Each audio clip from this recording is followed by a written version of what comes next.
construction.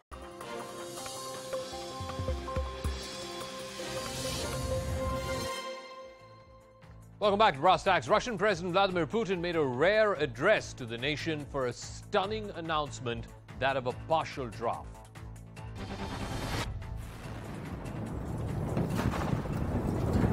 With his war on Ukraine grinding on for 7 months, Vladimir Putin announced a partial mobilization in Russia.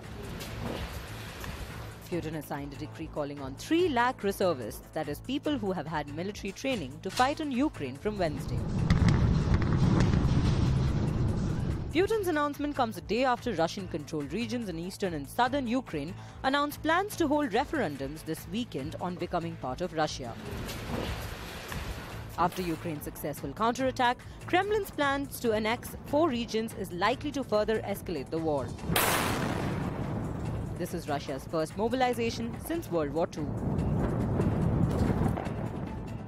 So why has Vladimir Putin ordered this partial mobilization, and that too at this stage of the war? There has been a big counter-offensive by the Ukrainian forces, particularly in Kharkiv, the second biggest city. The Kremlin claims at least 5,900 Russian troops have been killed in the war over the last 7 months, although the unofficial estimates are much higher. Ukraine claims that up to 50,000 Russian troops are dead so far. 1,000 elite officers, pilots, as well as intelligence experts have been killed over the last 7 months. And just hours after the war mobilization announcement by Vladimir Putin, protests have broken out in different parts of Russia. There are also reports of young people trying to flee the country. This comes amidst rumors that men of combat age will not be permitted to leave the country. Flights from Russia to neighboring countries are fully booked. That's not all. Vladimir Putin is also threatening the West in that same speech that he made to the nation earlier today. He's threatening the West with a nuclear strike.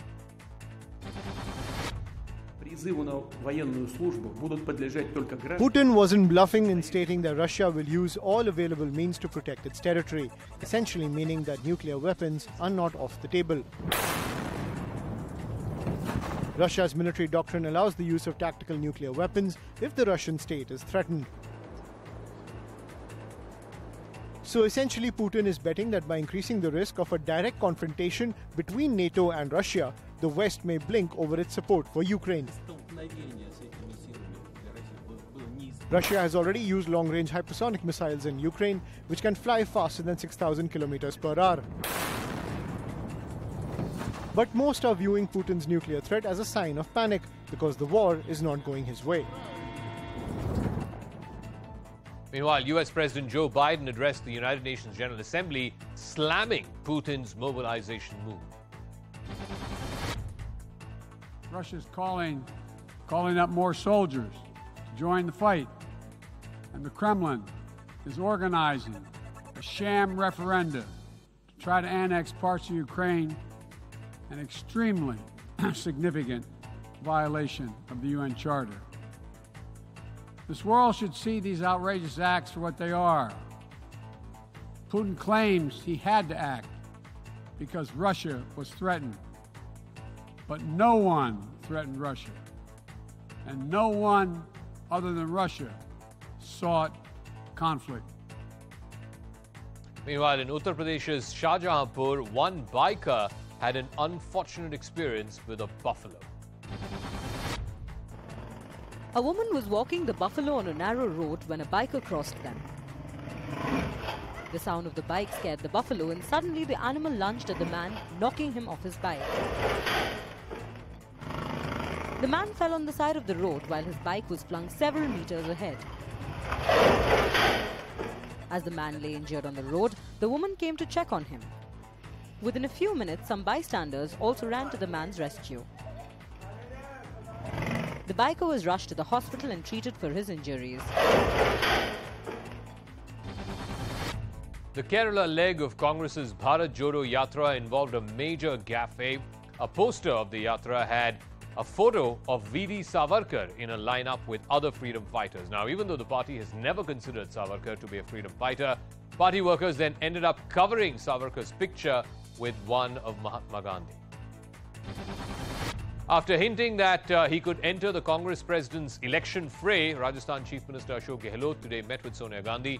He's also expected to be in Kerala tomorrow to make a last-ditch effort to try and convince Rahul Gandhi to take over the reins of the party. A day before Punjab Chief Minister Bhagwant Mann was to convene a special session of the Assembly for a confidence vote, Punjab Governor Banwarilal Purohit has withdrawn his order summoning the Assembly, citing legal reasons.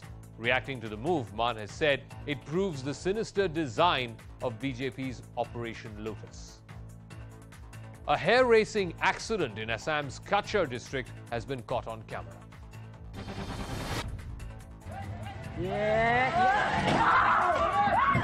People were sitting around a field when suddenly a speeding van barreled into a group of men. While some men quickly moved away, 2 to 3 of them were knocked down. The van then turned turtle and crashed into the field. Stunned onlookers started screaming in horror. A few people then ran towards the van to rescue those trapped inside. They pushed the van to an upright position and then they managed to drag the driver of the van out. After the Navy, now the Indian Army is getting ready to shed its colonial baggage. The uniforms and accoutrements like lanyard, which is the shoulder cord, as well as names of infantry regiments like Sikh, Gorkha, Jat, Rajput, all of this will be re-looked at. Ceremonies like beating the retreat, names of roads and institutes and parks, which are named after British commanders, will be taken a hard look at. Battle honours awarded to British are to reign in Indian states, as well as, of course, the decision to move the Army Day Parade outside of Delhi. Tata Group Chairman Emeritus Ratan Tata has been appointed as one of the 3 new trustees of the PMKs Fund. The decision was taken after Prime Minister Modi chaired a meeting of the PMKs Board of Trustees, consisting of the Union Home Minister and the Union Finance Minister. Comedian and actor-turned-politician Raju Srivastav passed away today. He was 58 years old. He was admitted to the All India Institute of Medical Sciences back in August after suffering a cardiac arrest. He had been on a ventilator since. Tributes and condolences poured in from across the film fraternity as well as political parties. China is now dialing down the rhetoric. Beijing now claims it's willing to make the utmost effort to strive for a peaceful reunification with Taiwan. The latest statement comes after weeks of military drills and saber-rattling near Taiwan in response to U.S. House Speaker Nancy Pelosi's visit to the island nation.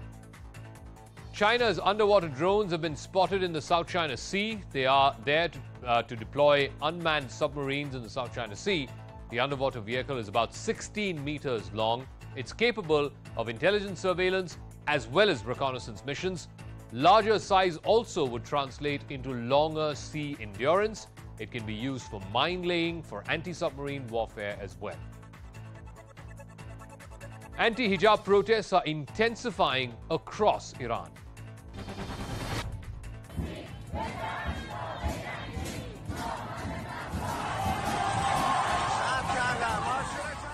Iran remains on the ball.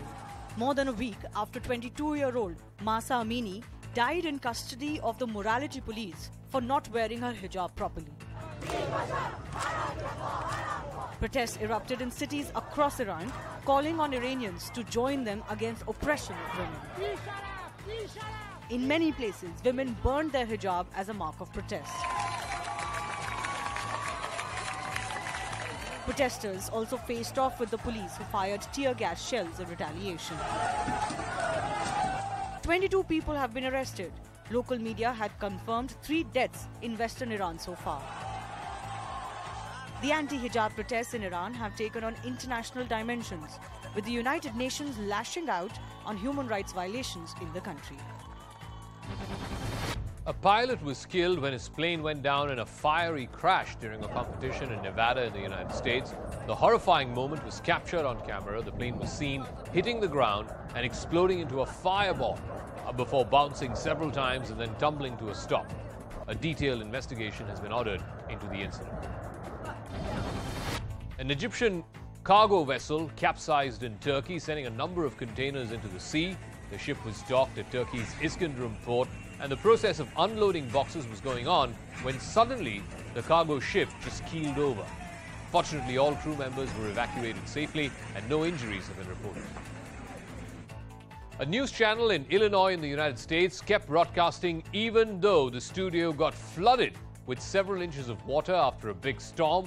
As they say in the television business, the show must go on. We leave you with this. Sorry, guys. There's literally a lake. There's a lake that's in the studio right now because of all of the heavy rainfall here that kind of came in. So hold on here. Sorry, guys. So we're on the air here. Sorry, guys. Oh, goodness. Oh, goodness. Yeah, okay. Yeah. Well, our water is still coming in here, and it's even worse in the back. Yeah.